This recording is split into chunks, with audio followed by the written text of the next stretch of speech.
Hey guys, so what I did for this video is survey the players in the Melodious Discord and Facebook groups just to get their thoughts in terms of, the key strengths, key weaknesses, and much more about this deck. So a huge thanks to those in the Discord group for being so welcoming, and also I want to point out that they do actually have a Melodious guide, and I'll have that link down below. Thanks to Bloombox for referring me to it, and make sure to check that out if you are looking to play this deck. And of course, a big thanks to those of you who responded to the survey. Really appreciate it. You can definitely check me out on Twitter if you don't want to miss out on these kind of future surveys. I should also note that I did technically ask in terms of what variant of Melodious they were playing, but realistically, almost all of them were saying that they were playing pure, so just keep that in mind in terms of the results. As always, definitely go check out my discount codes for Yu-Gi-Oh! Singles as well as sleeves. I want to highlight that, of course, Tier 0 games, Trading Card Mint, as well as Card Brawlers, they do have their singles up for that rarity collection too, so if you want to bling out your staples, definitely go check them out and use my code Hakuna5 for 5% off. I'll have that all in the description below as well. Anyways, let's just start with the results in terms of how difficult it is to pilot Melodious, and for this one it sort of averaged to about 6.3, so you know what,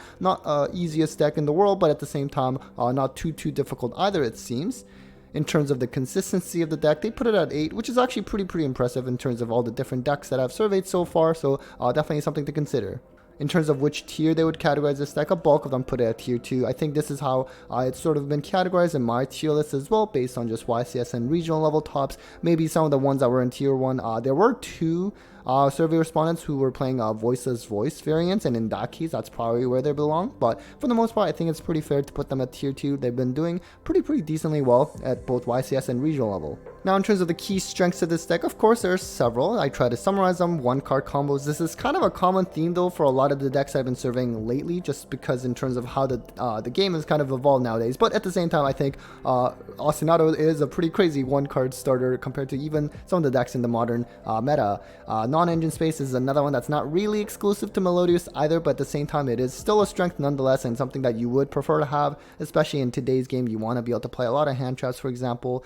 Consistency plus grind game came up a lot in the responses. They were talking about kind of like the sticky board that they have, because they tend to like float as well, and when you also kind of banish them and then bounce things, and then they just all come back as well, so it's pretty strong. Although someone did mention that if you are able to out all of that, even the stickiness, then it is kind of hard to get back into it in terms of momentum side of things, but I'm sure that's kind of harder to do than said. And then just in terms of blanket targeting protection, there's battle immunity, and even like sort of the non-targeting interaction that they have, for example the bounce that I mentioned, which is always kind of nice to have, but we're going to get to some of the weaknesses later. They also kind of struggle against non-targeting removal too. In terms of how they would rate the deck's ability to go first, 8.5, pretty solid. I think it's fair to say you've seen some of these, like even off just like one Ostinato, like you can set up, especially in like different kind of Melodious variants, like just like Odd Eyes Vortex and Appaloosa just on that card alone. And then of course they have their more in archetype kind of setup as well, which we're going to get to shortly in terms of the different kind of interactions. In terms of going second, 6.7, not the highest, but at the same time I guess it's not awful. If you do play this deck, definitely let me know in the comments how you feel about this deck being able to go second, just in terms of sheer in-engine alone. I know they did mention about kind of lack of at least back removal, like in-engine, which of course is going to be a little bit hard when you're going second. In terms of the typical end board that they end with this deck, and again, keep in mind it is more so typical, not necessarily the optimal end board, but you know what, these are kind of like the interruptions that you should be very familiar with, especially with like kind of the pure Melodious builds. Just the, I don't even know how to pronounce these cards, to be honest with you. The non-targeting bounces, which it seems like it can bounce maybe even up to 4 cards, and again, non-targeting, the triple DD Crow quick effect, which is incredible, as well as just the main deck area providing targeting and battle protection as well. So really just off these cards alone can be pretty good in terms of interaction, and of course they can also have some kind of floating effect. Another end board that you should also be aware of with this deck is the sort of Baguska interaction with Botcha, because Botcha does say that activated effects of Melodious fusion monsters cannot be negated, which means even under Baguska they can actually still use their fusion monsters, which is kind of cool but also kind of scary at the same time, but you do have to be aware of it. This is something they did mention they could possibly go into if they are hit with Shifter. Now in terms of which hand traps are most impactful against this deck, or another way to look at it is, what are some good side options for Melodious, and that is of course Shifter being a very big one. They're reliant on the graveyard, but also in terms of just like the scales as well. the fact that they don't actually go into the extra deck, they actually still get banished as well. I remember when Shifter first got released, I was playing Pendulum Magicians at the time. I thought the Pendulum cards would still go into the extra deck, and that was not the case, and I realized how devastating Shifter was very, very quickly. Ogre was an interesting one too. They actually mentioned a couple options, one on like the couplet as its scale effect when they're trying to add a spell trap, or it looks like, when they're using like the Sopranos fusion effect, Ogre on that could potentially work as well, because it does say that you have to use Sopranos as a fusion material. You have Bestials, they are light fairies, and so it looks like there are some targets that when they're trying to revive from the grave, those are some options that come up. Imperm can work as well, even with, I believe with the ruling is with Bacha, it would still be able to negate it.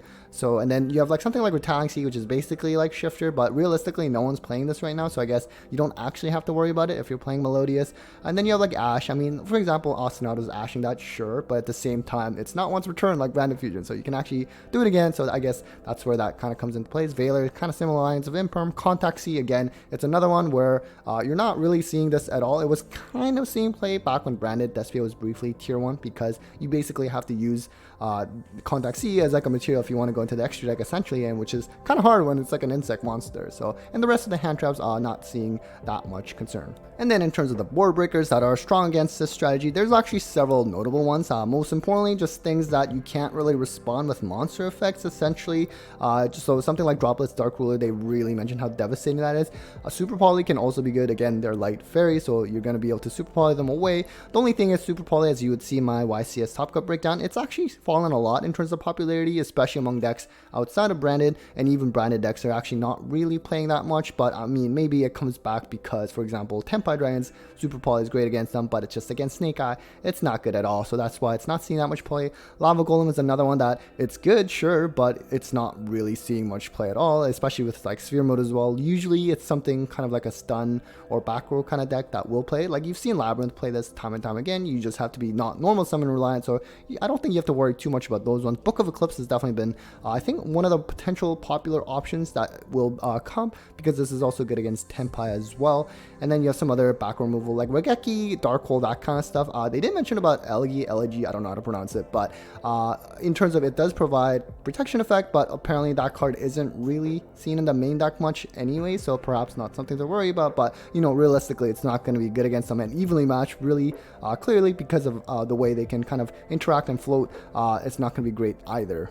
And then in terms of the Floodgates that are good against this deck, D-Barrier, not really surprising. As I mentioned in previous videos, this is a really strong card right now, because D-Barrier on Tenpai, calling Synchro is very strong. You can call Ritual against Voiceless, you can call Fusion against Branded and Melodious, and Pearly, of course, Xyz. D-Barrier has always been very strong, so that is unfortunately really good. And of course, having some kind of pendulum mechanic in any way anti-spell will be devastating, because you cannot scale under anti-spell. I mean, maybe it would have been better if they at least changed that ruling like early on when pendulum mechanic was introduced, or at the very least maybe just ban anti-spell. Who knows, maybe they actually will next time. I mean, it was in Rarity Set 2 or whatever it was, and so maybe it will finally go away. There can be only one. They are, as mentioned already, light fairies. It's going to be strong, but it is only at 1, so maybe not too much of a concern. Skill Drain has been a concerning Floodgate for pretty much every deck other than Stun, really. And then Defissure Macrocosmos kind of falls on the line of Shifter, of course. And then the other Floodgates are not really as strong, but at least these are some good side options you can consider. And then in terms of some of the key weaknesses of this deck that the players had mentioned, for one, end board being vulnerable to non-targeting breakers. We talked about, Dark Ruler, Droplets, Super Poly. They're all very, very devastating, especially the first two, which are actually seeing, especially Droplets is one of the most popular staples right now, just because of how flexible it is. It is quick play, which means, against Tenpai, when you don't know if you're going first or second against them, like it's very flexible and it's really, really strong, and unfortunately does a lot of damage to Melodious. And there was another point made by a couple people in terms of the different locks that may conflict with, running different options because of like light fairy Melodious name locks. I'm not too familiar with this deck myself, so I haven't had much experience playing it, but, certainly let me know how much that affects you. I know there are still some other variants, like for example, Snake Eye being the most popular one, and then you of course have some of the Voiceless voice versions, and maybe there's some other, like for example, Chimera that recently finished first place at Toronto Regional that I featured on my channel. That was Chimera with Melodious package, so I think there's at least still some wiggle room at least. Lack of back row interrupts, at least in terms of in-engine. I think that's kind of an issue for a lot of different decks out there too, and especially when we're kind of being plagued by a lot of Floodgates right now and just being locked out of the game. I think this is something that's pretty common against a lot of decks. And then someone did mention like playing a lot of one-ofs as a weakness. I mean, I guess if they kind of get banished or something, or maybe they just don't want to draw it. But you know what? That is something to, I guess, potentially consider too. Anyways, guys, that was it for the survey breakdown results of the Melodious deck. Hopefully that was helpful, and a big thanks again for those of you who did respond to the survey. Really appreciate it. Helped me learn a lot more about this deck as well.